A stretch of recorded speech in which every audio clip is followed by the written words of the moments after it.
Breaking news! I got a bag. It's a tremendous bag. A very bigly, tremendous bag. Let's get into this.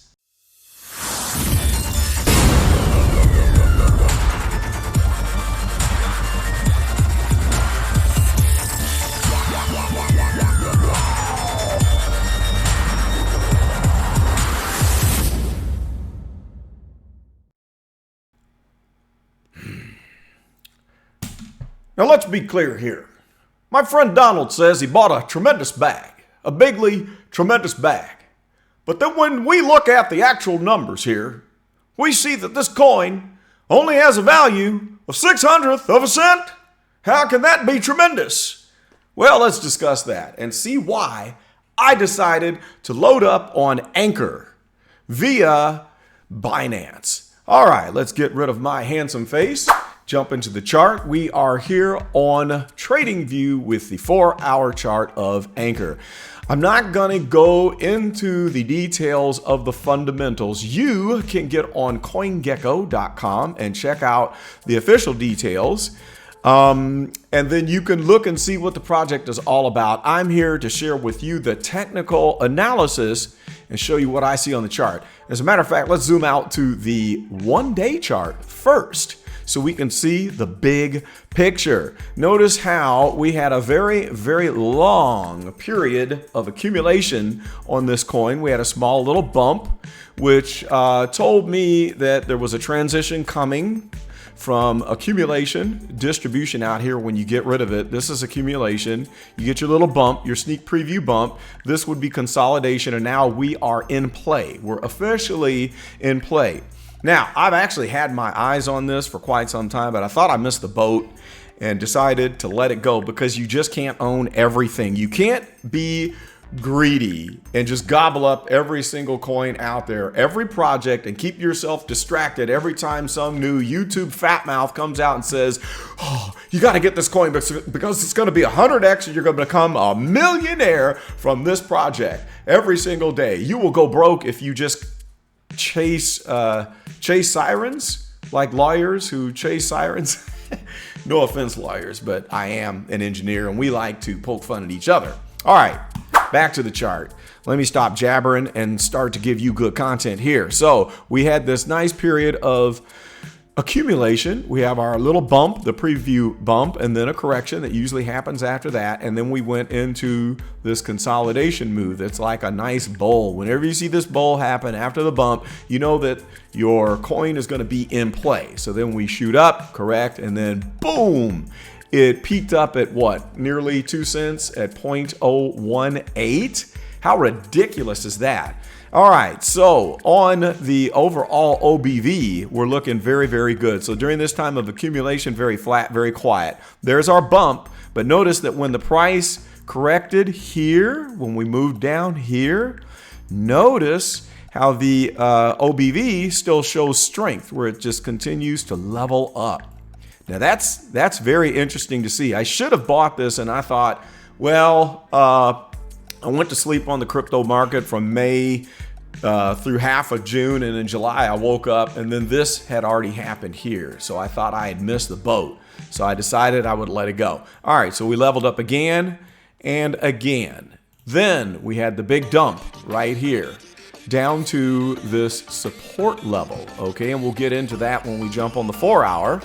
And then the thing that I noticed is that OBV did not take too big of a hit. It's still pretty significant. And I also noticed that the stochastic is almost bottomed out. I think it might still have a little bit of ways to go, but I figured, hey, this price is low enough that I probably should move on this because I don't want to miss the boat.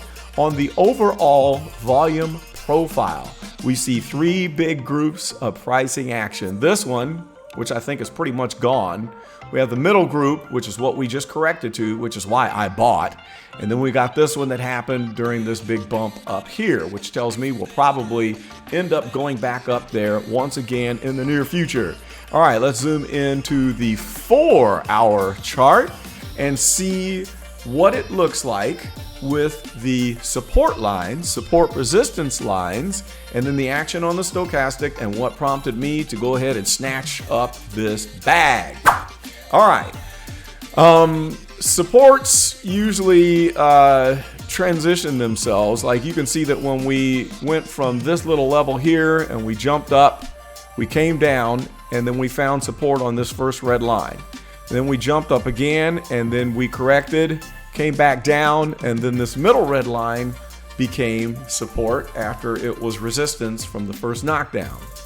Then we went up again and corrected. So then this point right here kind of could become a future resistance or a support.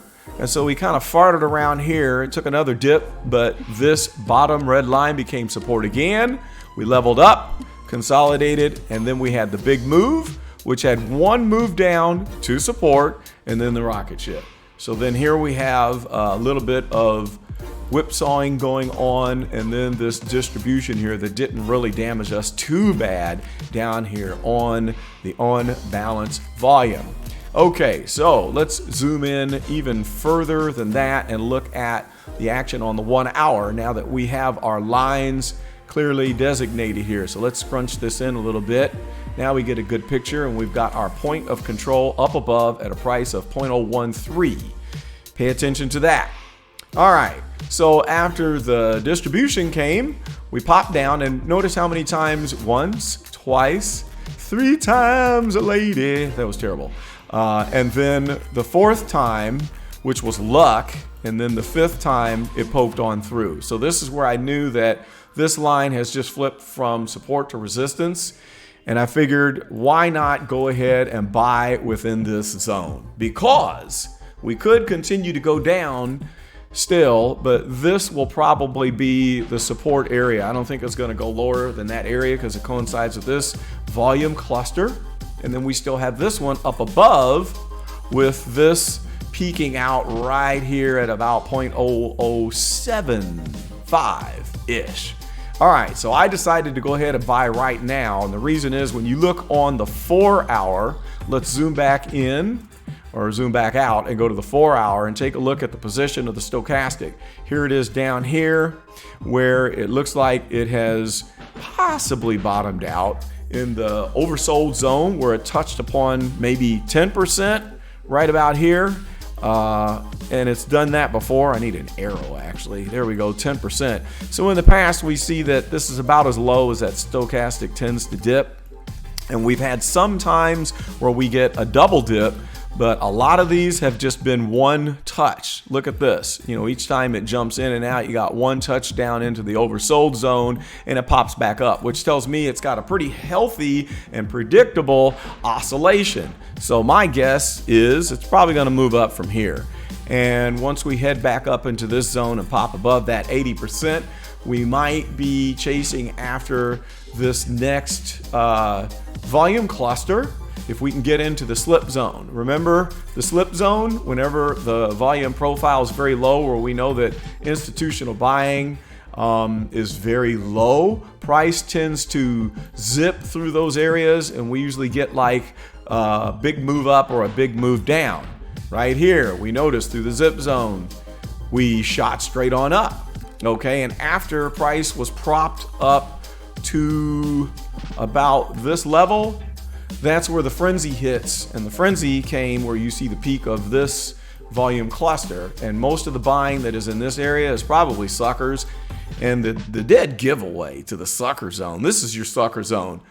When you immediately correct and then you start whipsawing like this back and forth, this is what you call a shakeout. That's where all the suckers get kind of scared up, and then they're still buying. We're still holding on thinking, oh, this is it. It's the big move. And then, boom, there goes the dump. And that's when all of your smart money people probably either short sell or dump their shares on the market, take a profit, and let that price go down. And then as soon as that price goes down, what do you see? Another volume cluster down here, again, where there's more buying that went in this area than there was up here in this area. All right, so with this stochastic looking good down here like it's going to make a reversal, and also with this steady climb, I like this unbalanced volume that is the approximation of how much is being held or distributed. And again, this is not real. It's only the way they do this. They just add up the green volume bars, and then they subtract the red volume bars, and they assume that this is the accumulated amount that people are holding, or the insiders. So it kind of gives you a peek as to what the institutional buyers are doing, though it's not an exact thing. We can't know who's really doing the buying or selling, if it's the general public, the suckers, or if it's the insiders and the institutional buyers. There's a gnat on my display. This is gnat season. I can't wait till that's done. All right, let's clear that.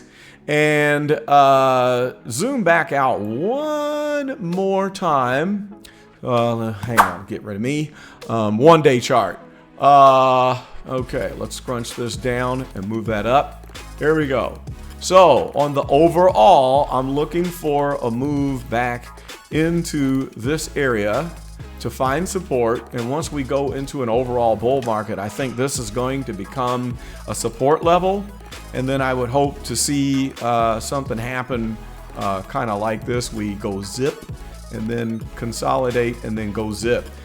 After buying down here, what I should do is get rid of half of the load once I get into this area here.